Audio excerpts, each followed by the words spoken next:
আসসালামু আলাইকুম। রাত 10টার শীর্ষ সংবাদে স্বাগত জানাচ্ছি আমি শাহনাজ পারভীন।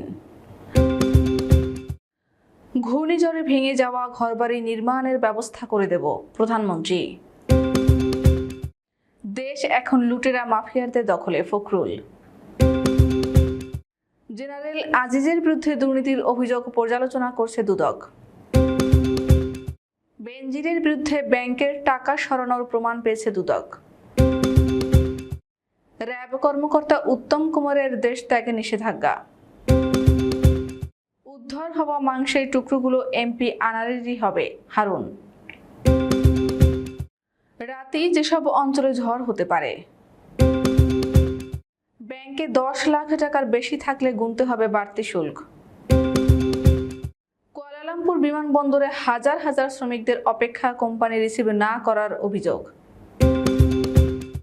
ঢাকার পানিতে পাওয়া গেছে ক্যান্সার সৃষ্টিকারী উপাদান। হত্যা মামলার প্রধান আসামি উপজেলা চেয়ারম্যান নির্বাচিত। এবং মোদী নিকৃষ্ট প্রধানমন্ত্রীর গরিমা ধুলায় লুটিয়েছেন খোলা চিঠিতে মনমোহন সিং। শুনছিলেন শিরোনাম, এবার বিস্তারিত। প্রধানমন্ত্রী শেখ হাসিনা বলেছেন, ঘূর্ণিঝড় রিমালের আঘাতে যাদের ঘরবাড়ি ভেঙেছে তারা যাতে আবার নির্মাণ ও মেরামত করতে পারেন আমি সেই ব্যবস্থা করে দেব। নতুন উদ্যমে কৃষক যাতে কৃষিকাজ শুরু করতে পারেন সেজন্য আমি আপনাদের বীজ ও সার দেব। ক্ষতিগ্রস্ত বেড়িবাঁধ, রাস্তাঘাট, পুল, ব্রিজ মেরামত করে দেব। আমরা ইতিমধ্যে নির্মাণ কাজ শুরু করে দিয়েছি। বর্ষার আগে নির্মাণ কাজ সম্পন্ন করব। আপনারা আমার উপর ভরসা রাখুন। বৃহস্পতিবার দুপুরে পটুয়াখালীর কলাপাড়া পৌর শহরের সরকারি মোজাহার উদ্দিন বিশ্বাস কলেজ মাঠে ঘূর্ণিঝড় রিমালে ক্ষতিগ্রস্ত মানুষের মাঝে ত্রাণ বিতরণ অনুষ্ঠানে প্রধান অতিথির বক্তব্যে প্রধানমন্ত্রী এসব কথা বলেন। দেশ এখন পুরোপুরি দুর্বৃত্তদের কবলে, এমন মন্তব্য করে বিএনপি মহাসচিব মির্জা ফখরুল ইসলাম আলমগীর বলেছেন, দেশ এখন লুটেরা মাফিয়ারদের দখলে। এরা একদিনে রাজনৈতিক অধিকার হরণ করছে, অন্যদিকে দেশের অর্থনীতিকে লুটপাট করে ধ্বংস করছে। তিনি বলেন, এদের মূল লক্ষ্য হচ্ছে দেশকে একটা পরনির্ভরশীল ব্যর্থ রাষ্ট্রে পরিণত করা। আমরা এর বিরুদ্ধে লড়াই করছি, ইনশাল্লাহ বিজয়ী হব। বিএনপির প্রতিষ্ঠাতা জিয়াউর রহমানের 43তম মৃত্যুবার্ষিকী উপলক্ষে বৃহস্পতিবার দুপুরে শেরেবাংলা নগর এলাকায় তার কবরে শ্রদ্ধা নিবেদন শেষে সাংবাদিকদের সঙ্গে আলাপকালে একথা বলেন তিনি। সাবেক সেনাপ্রধান জেনারেল আজিজ আহমেদের বিরুদ্ধে ওঠা অনিয়মের অভিযোগ যাচাই বাছাই করছে দুর্নীতি দমন কমিশন। আজ বৃহস্পতিবার সংস্থাটির প্রধান কার্যালয়ে এ নিয়ে দীর্ঘ বৈঠক হলেও কোনো সিদ্ধান্ত হয়নি। এ বিষয়ে দুদকের চেয়ারম্যান মোহাম্মদ মঈনুদ্দিন আবদুল্লাহ গণমাধ্যমকে বলেন, অভিযোগটি নিয়ে কমিশন পর্যালোচনা করছে। যাচাই বাছাই কমিটিকে নির্দেশ দেওয়া হয়েছে।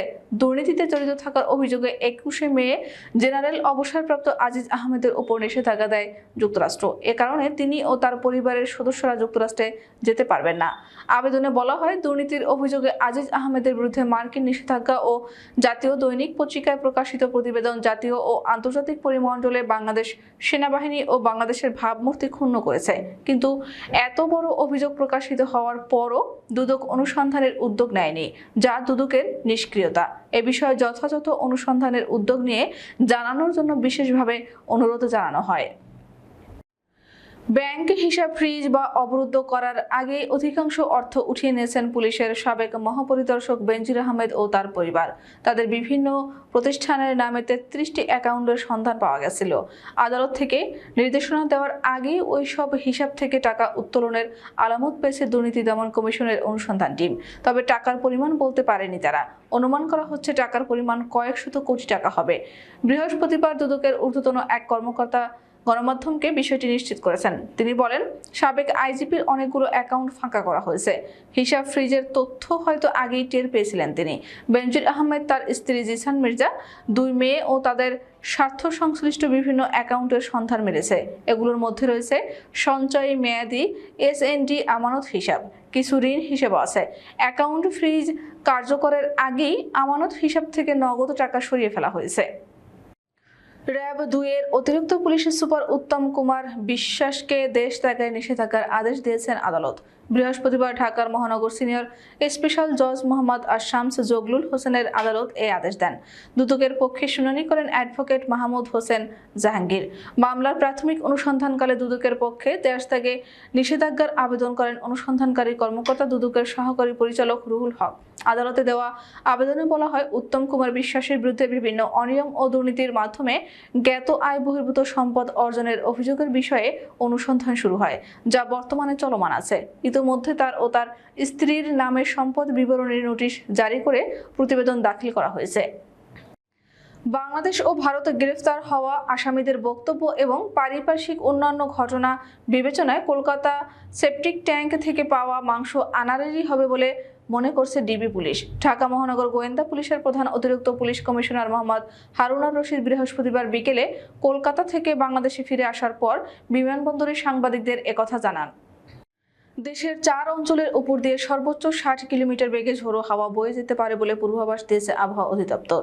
বৃহস্পতিবার দিনগত রাতে 1টা পর্যন্ত দেশের অভ্যন্তরীণ নদীবন্দর সমূহের জন্য দেওয়া এক পূর্বাভাসে এ তথ্য জানানো হয়। এতে বলা হয়, ময়মনসিংহ, টাঙ্গাইল, কুমিল্লা এবং সিলেট অঞ্চল সমূহের উপর দিয়ে পশ্চিম অথবা উত্তর পশ্চিম দিক থেকে ঘন্টায় 45 থেকে 60 কিলোমিটার বেগে অস্থায়ীভাবে দমকা অথবা ঝোড়ো হাওয়া সহ বৃষ্টি অথবা বজ্রসহ বৃষ্টি হতে পারে। এসব এলাকার নদীবন্দর সমূহকে 1 নম্বর সতর্ক সংকেত দেখাতে বলা হয়েছে।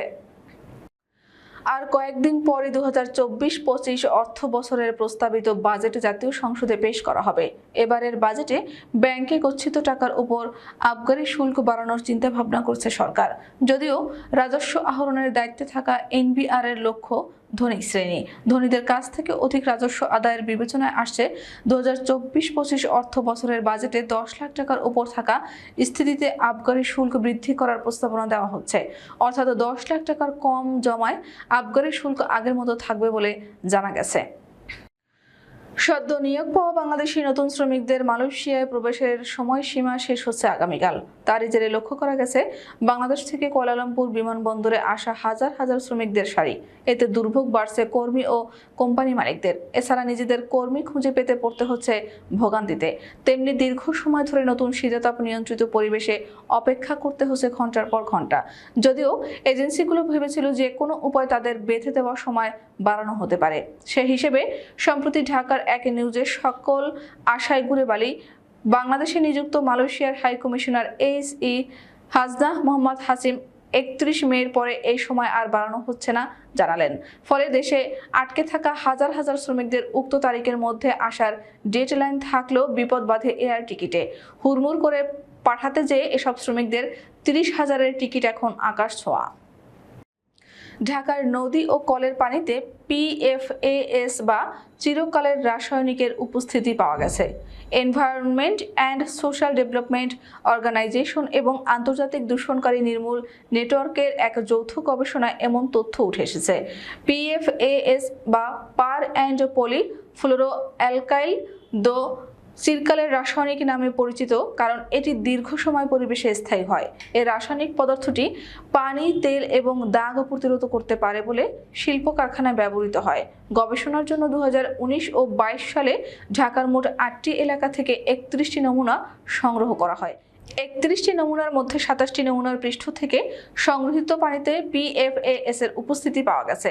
এর মধ্যে 18টি নমুনায় বিশ্বব্যাপী নিষিদ্ধ এক বা একাধিক PFAS রাসায়নিক PFOA, PFOS এবং PFASXS এর উপস্থিতি পাওয়া গেছে। 19টি নমুনায় PFAS এর মাত্রা ইউরোপীয় ইউনিয়নের নির্ধারিত মাত্রা অতিক্রম করেছে।